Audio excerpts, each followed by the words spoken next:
आपके घर में अगर छोटे से शिवलिंग है, आपके घर में छोटे से ठाकुर जी हैं, आपके घर में छोटा सा कन्हैया है, और छोटे से कन्हैया जो पुराने समय का है, उसको नेत्र भी लगाने की जरूरत नहीं है क्योंकि उसके नेत्र हैं। और मान लो तुमने इतना बड़ा कन्हैया ले लिया तो, अरे बोलो तो जम के जरा, और उसका कोई एक नेत्र कहीं गिर गया, एक नेत्र कहीं चले गया, तो फिर दूसरा नेत्र लगाना पड़ेगा कि नहीं लगाना पड़ेगा? और अगर एक नेत्र पर रखोगे तो अच्छा लगेंगे कि ठाकुर जी? नहीं।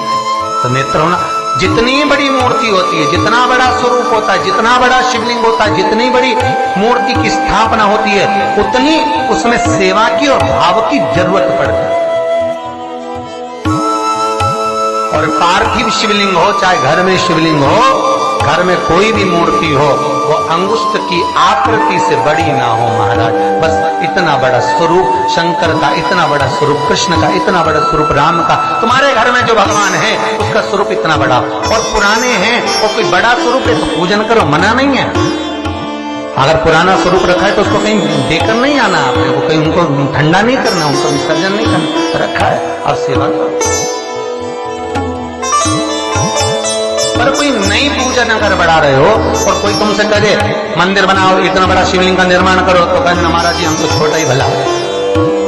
बच्चा जितना छोटा होता है उसको खिला दो, पिला दो, झूले में पटक दो, फिर टाइम पे पहुंचो, झूले में से उठाया, फिर दूध पिलाया, फिर पटक दिया, एक छोटा सा झुनझुना पकड़ा दिया, खेलता रहा। और वही बच्चा जब बड़ा हो गया तो कहीं इधर भागे कहीं उधर भागे, बेचारी माँ आई थी शिव पुराण सुनने के लिए और बेटे ने कार्तिक पुराण सुना दिया,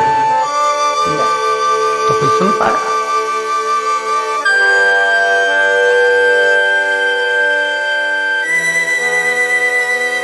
छोटा रहेगा उसकी सेवा। पार्थिव शिवलिंग का निर्माण माता पार्वती चाहती तो बहुत बड़ा शिवलिंग का निर्माण कर सकती, पर पार्थिव शिवलिंग माता पार्वती एक छोटे से पत्ते पर शिवलिंग का निर्माण करती, छोटे से पत्ते पर।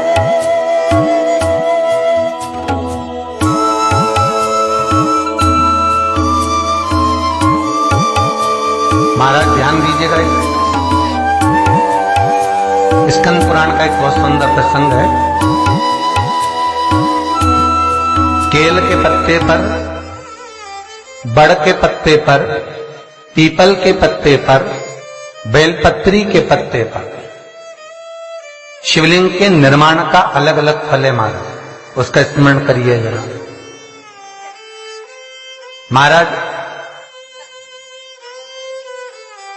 केल के पत्ते पर, जब केल का जो पत्ता होता है उस केल के पत्ते पर जब कोई विशेष तीज की तिथि पड़े, कौन सी तिथि हो? तीज हो, जैसे हरतालिका तीज हो, कोई छोटी तीज, बड़ी तीज, और यदि आप तीज के दिन केल के पत्ते पर शिवलिंग का निर्माण कर कर उसकी पूजन अर्चना करते हैं, उसका स्मरण कर कर रात होने से पहले विसर्जन करते हैं, तो नारी की अखंड सौभाग्यता रहती है। दूसरा क्रम, बड़ के पत्ते पर जो शिवलिंग का निर्माण करा जाता है वो दोपहर के समय के बाद, जो समय 4 बजे से लेकर 6 बजे तक रहता है, बड़ के पत्ते पर उस शिवलिंग का निर्माण करा जाता है, छोटे से पार्थिव शिवलिंग का। ये काय के लिए होता है? तो कहा ये रोग मुक्ति के लिए होता है। कोई व्यक्ति बहुत रोगीला है और एक रोग के साथ उसके 4-4 रोग घिर रहे हो, मान लो उसको शुगर भी है, बीपी भी है,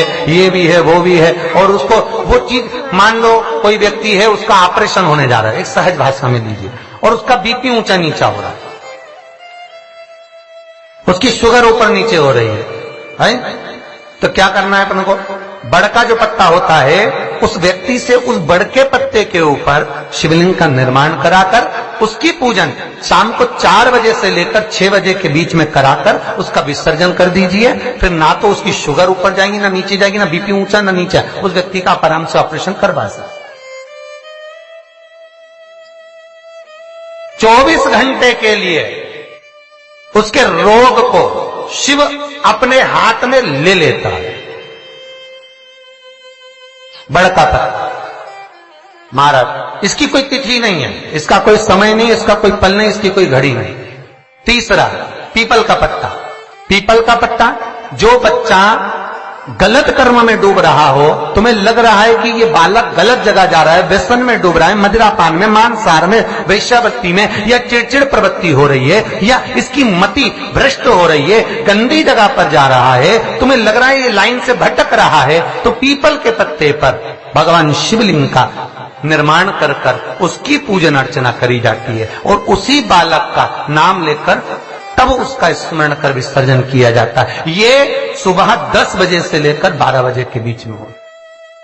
कोई भी तिथि, कोई भी दिन, कोई भी रात, कोई भी समय, कोई भी तिथि पर समय एक निश्चित है, सुबह 10 से 12। महाराज चौथा क्रम कहा है, बेलपत्री के पत्ते की मध्य भाग। आप विचार करिएगा, बेलपत्री का पत्ता कोई इतना बड़ा तो होता नहीं, बेलपत्री का पत्ता होगा ज्यादा ज्यादा एक हथेली के बराबर होगा, और बड़ा होगा तो और ज्यादा बड़ा होगा पत्ता। तो बेलपत्री के मध्य भाग में, बेलपत्री के बीच वाले भाग में महाराज जिसका व्यापार नहीं चलता, व्यवसाय नहीं चलता, कोई काम आज की जगह कल हो रहा है, कल की जगह परसों हो रहा है, और काम जरूरी में होना चाहिए, या व्यापार कुछ दिन चल के बंद हो गया, कोई नया लाइन पकड़ रहे हो, नया व्यापार करने जा रहे हो, नया कोई काम करने जा रहे हो, तो बेलपत्री के मध्य भाग पर शिवलिंग का निर्माण करा जाता है। आप विचार करिएगा, जब बेलपत्री का मध्य भाग कितना बड़ा होगा, और उस पर शिवलिंग बनाना, तो छोटा सा शिवलिंग का निर्माण।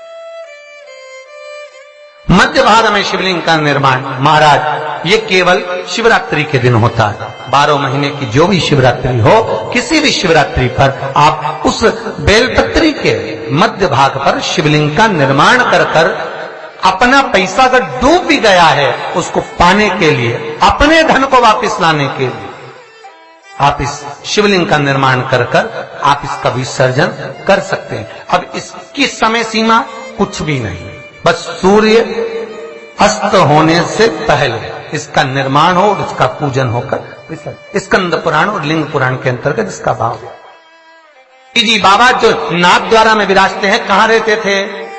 अरे बोलो जम के, गोवर्धन, जतिपुरा। और जब उपद्रवियों ने उपद्रव मचाया, श्री जी बाबा को घास की गाड़ी में छुपाया, लेकर रातों रात ब्रजवासी चले। कहां जाएं, मार्ग भटक गए, वापिस आ गए उसी जतिपुरा में। तब भगवान को लगा, श्रीनाथ जी को लगा, ठाकुर को लगा, अगर मेरे ही स्वरूप को ये तोड़ देंगे तो भक्ति स्फुटित कैसे होगी, भक्ति का प्रचार कैसे होगा? तो श्री जी बाबा ने महादेव को याद करा। शंकर भगवान एक ब्रजवासी का रूप लेकर आ गए, जिनका नाम था बूढ़ा महादेव। आज भी नाथ द्वारा में सारे ब्रजवासियों के साथ में भगवान घास की बैलगाड़ी के आगे शंकर भगवान बूढ़ा महादेव बनकर एक मसाल हाथ में लेकर, एक डंडे को हाथ में टिकाकर, और मेरे शंकर आगे आगे बैलगाड़ी के चलते रहे और ब्रजवासी सब पीछे पीछे चलते रहे।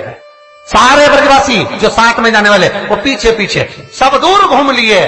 तब श्री जी बाबा ने बैलगाड़ी में से झांक कर बूढ़े महादेव को देखा जो आगे चल रहे थे। उनको देखकर कहा, कहां रुकना है? बूढ़ा महादेव कहते हैं, बस यहीं रुकना है, बस यहीं। आज भी नाथ द्वारा में बूढ़ा महादेव है, और नाथ द्वारा में श्रीनाथ जी का दर्शन करने जाओ तो बूढ़ा महादेव का जरूर दर्शन कर कर आना, नहीं तो श्री जी बाबा राजी नहीं होते, भले तुम परम भगवती वैष्णव क्यों ना हो। कई लोग कहते हैं हम शंकर जी के मंदिर नहीं जाते, पर जब तक नाथ द्वारा में जाओ और बूढ़ा महादेव का दर्शन ना करो तो श्रीनाथ जी प्रसन्न नहीं होते। जैसे तिरुपति गए, तिरुमाला में दर्शन करे वेंकटेश भगवान के, और कपिलेश्वर नहीं गए तो भगवान नारायण प्रसन्न नहीं होते। उसी तरह मेरा बूढ़ा महादेव आज भी वहां पर विराज है, जो श्रीनाथ जी को नाथ द्वारा तक ले गया।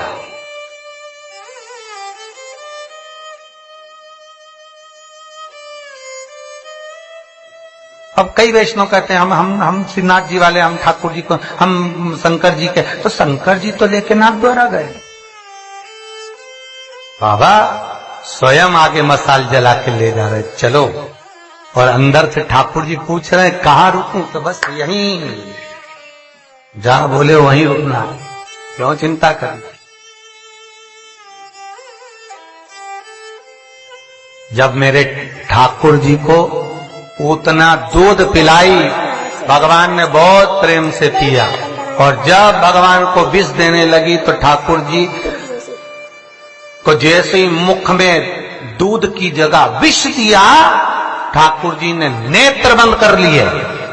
कई कथाकारों ने कहा भगवान नेत्र इसलिए बंद कर रहे हैं कि उसको पूतना को पहचान रहा है। तो सब भगवान को पहचानने की क्या जरूरत थी?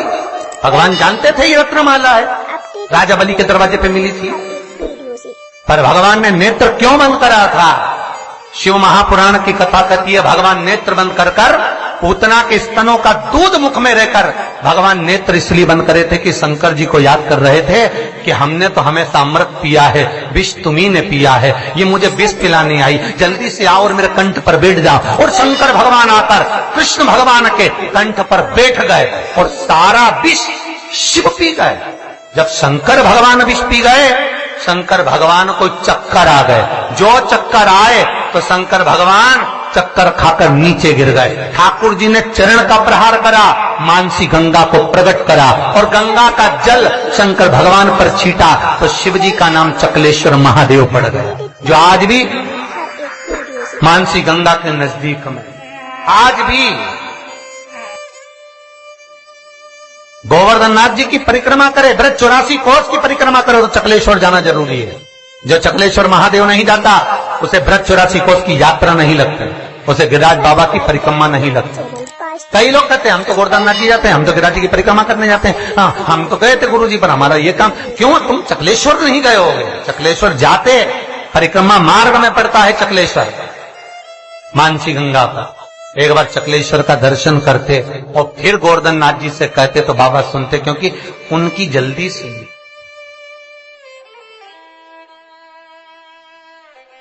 जल्दी सब्सक्राइब करें हमारा चैनल पांच बेल आइकन दबाएं ताकि आप सुना जा हमारे हर एक वीडियो से।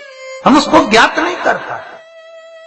हम कई लोगों ने भगवान को बांट दिया, साहब ये राम वाला, ये कृष्ण वाला, ये ठाकुर जी वाला, ये शंकर जी वाला, पर देवता कभी नहीं बटे। तुम्हारी बुद्धि से तुमने भगवान को बांट, क्योंकि तुम जब अपने घर को बांट देते हो, परिवार को बांट देते हो, तो फिर भगवान को बांट दिया, भगवान नहीं बांट। हर हर महादेव, हर हर महादेव। आप पर और आपके प्यारे परिवार पर महादेव की कृपा हमेशा बनी रहे। अगर वीडियो आपको अच्छा लगा है तो प्लीज़ इसे लाइक करें, शेयर करें और हमारे इस चैनल के साथ जुड़े रहने के लिए आपका बहुत बहुत धन्यवाद। गुरु जी के बताए हुए उपायों को अगर कोई मन से विश्वास के साथ करता है तो उसे ज़रूर लाभ प्राप्त होता है। हर हर महादेव।